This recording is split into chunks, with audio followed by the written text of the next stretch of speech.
Vriende, baie welkom by ons erediens vanoggend. Mag jy, waar jy ook al na hierdie opname kyk, mag jy die inwerking van die Heilige Gees en die teenwoordigheid van die Here op 'n wonderlike wyse ervaar. In Openbaring 4 vind ons die rekenaarkamer van hierdie wêreld. En daar wil ek graag vir jou lees wat sê die Bybel in Openbaring 4.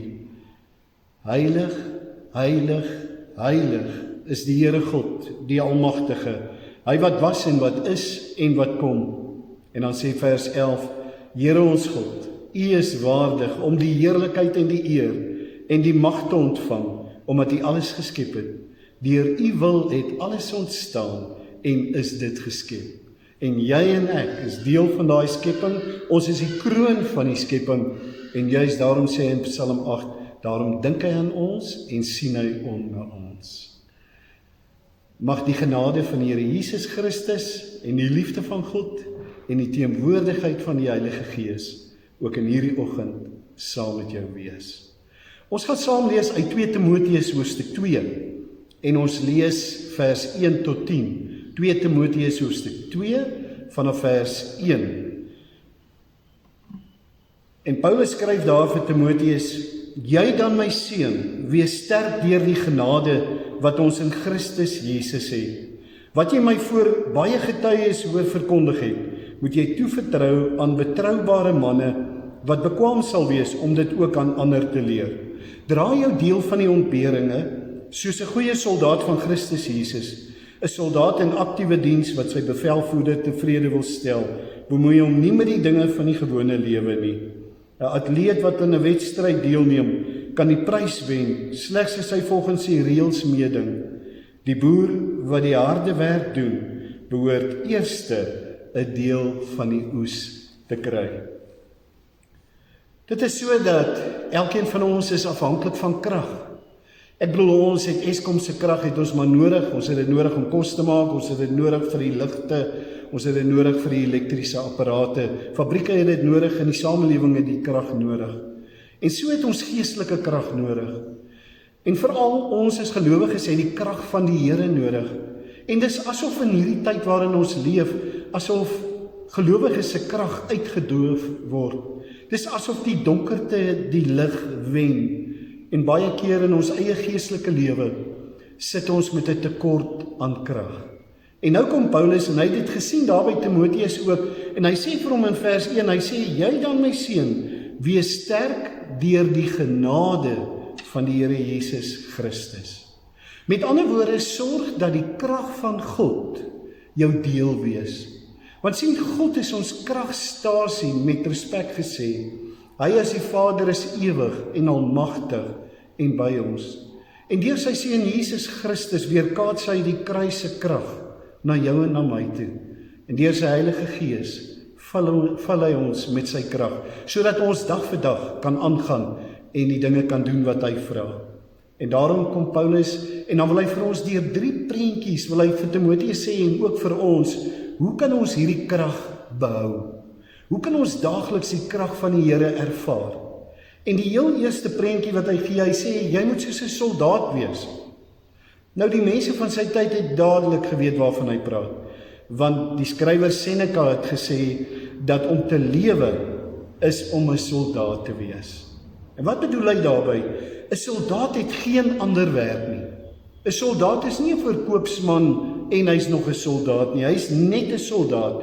Met ander woorde, hy is altyd beskikbaar vir sy bevelvoerder, en hy fokus op sy bevelvoerder, en hy konsentreer op dit wat hy moet doen. En so wil Paulus eintlik vir jou en vir my sê, dat ons fokus moet wees die Here self.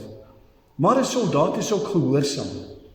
Ek bedoel, daardie soldaat luister net vir die bevele van sy bevelvoerder. Hy gaan nie sommer eie besluite net neem nie. Ek onthou wanneer ons op die grens was en ons patrollies gestap het, dan het die een wat voor was, jy het gekyk vir jou korporaal of vir jou luitenant, en as hy 'n sekere teken gegee het, het jy geluister, en het jy dadelik gedoen wat hy gesê het, want dit kan jou lewe beteken, dat jy dit kan verloor as jy nie luister nie. En so is dit ook vir hierdie soldaat, as hy nie luister vir sy bevelvoerder nie, kan dit sy lewe ook kos.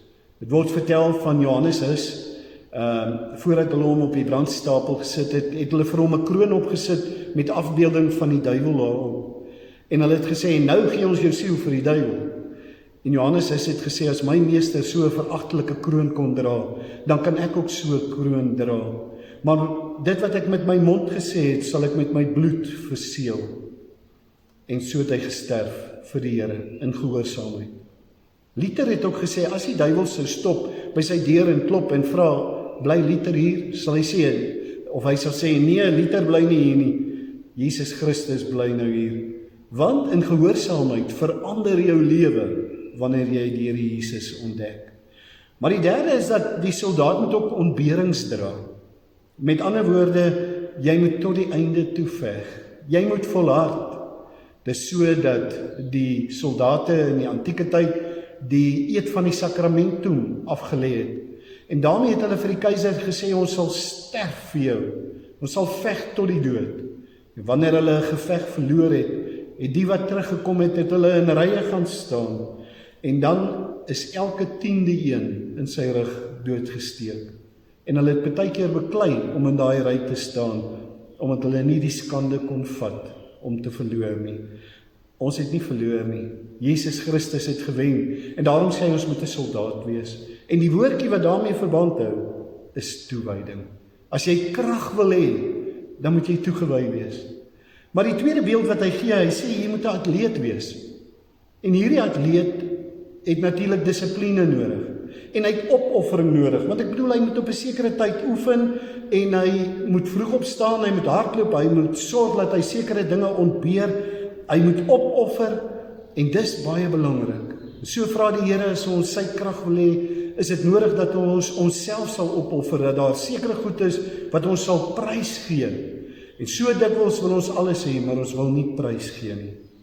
En dan hierdie atleet moet werk volgens die reëls. Jy moet binne die baan bly. Jy kan nie buite die baan hardloop nie. Jy kan nie jou eie reëls maak nie, want dan val jy uit die wedloop uit. En daarom hierdie reëls is dit wat God vra. Al leef ons binne in die wêreld, is die reël liefde vir God en liefde vir ons medemens en liefde vir onsself. En vanuit daardie reël moet ons hierdie wedloop hardloop. En hoe? Met die woordjie volharding. Maar hy kom en hy gee 'n derde beeld, pragtige beeld. Hy sê, julle moet ook 'n boer wees. En hoekom 'n boer? Want 'n boer is die voorbeeld van vertroue. Hy bewerk daar die grond en hy plant, hy weet nog nie eens of dit gaan reën nie, maar hy vertrou dat die Here sal voorsien. Die boer begin met die einde in sig. Hy begin met die oes wat hy voorwag. En daarom is dit belangrik dat ons soos die boer ook sal vertrou. Maar ons moet ook hard werk. En dit beteken dat ons hande en ons voete en alles beskikbaar sal wees vir die Here. Vriende, en daarom by hierdie boer staan net een woord. En dit is om te vertrou. Dat jy en ek sal vertrou op die Here. Nou daar is een ding wat al drie hierdie prentjies saamvat. En dis hulle doel. By die soldaat vind ons die oorwinning is die doel. By die atleet is daai laurierkrans die doel of die beker. En dan by die boer is daai oes, is dit die doel. En so kom Paulus en hy sê, het jy krag nodig vanoggend? Dan is dit nodig dat jy soos die soldaat sal wees. Dat jy toegewyd sal wees. Dat jy soos die atleet sal wees. Dat jy sal volhard. Dat jy soos die boer sal wees. Dat jy vertroue sal hê in die Here. Maar bo alles, weet net jou krag lê in die genade van die Here Jesus. Mag hy vir jou besonderse krag gee in hierdie dag. Amen. Kom ons bid saam. Hemelse Vader, ons moet erken in hierdie land van ons gaan die krag dikwels af, omdat ons probleme met Eskom en die kragnetwerke het. Maar dit kan ons nog hanteer. Maar dis wanneer die krag in mense afgaan. Dis wanneer ons moedeloos word. Dis wanneer ons hopeloos word. En so kom Paulus en hy sê vir Timoteus, maar Timoteus, jy moet krag kry deur die genade van die Here. En daarom Vader, sê hy vir ons moet wees, ja, soos 'n soldaat. Ons moet wees soos 'n atleet. Ons moet wees soos 'n boer wat vertrou. En nou vra ons in hierdie dag, terwyl ons juis in hierdie land vertroue verloor, dat U ook in hierdie môre vir elkeen wat krag nodig het, ook sal seën met die liefde. Here, ons kom dan in hierdie dag en ons wil bid spesiaal vir die boere wat deur brande gegaan het, waarin plase afgebrand is. Vader, en ons wil vra dat U net vir hulle sal vashou, maar wil U gee dat elkeen wat op 'n manier kan help, dat ons ook sal help. Vader, en dan bid ons vir die hele vlambare situasie in ons land. En ons wil bid dat die vrede van die Here ook sal seëvier, dat die bose nie hulle sin sal kry nie. In hierdie dag kom ons dan en ons sê dankie vir al die mooi, dankie dat ons kan lag, dankie dat ons vriende en familie het, dat ons as gelowiges mekaar ook kan ondersteun, en dat ons in hierdie môre kan bid vir elkeen in ons land. Vergewe asseblief al ons sondes, en wil U vir ons oomblik vir oomblik voorsien van U krag, in Jesus se naam. Amen. Vriende, ontvang nou die seën van die Here. Mag dan nou die genade van die Here Jesus Christus, en die liefde van God die Vader, en die teenwoordigheid van die Heilige Gees, met U wees, en vir U krag gee. Amen.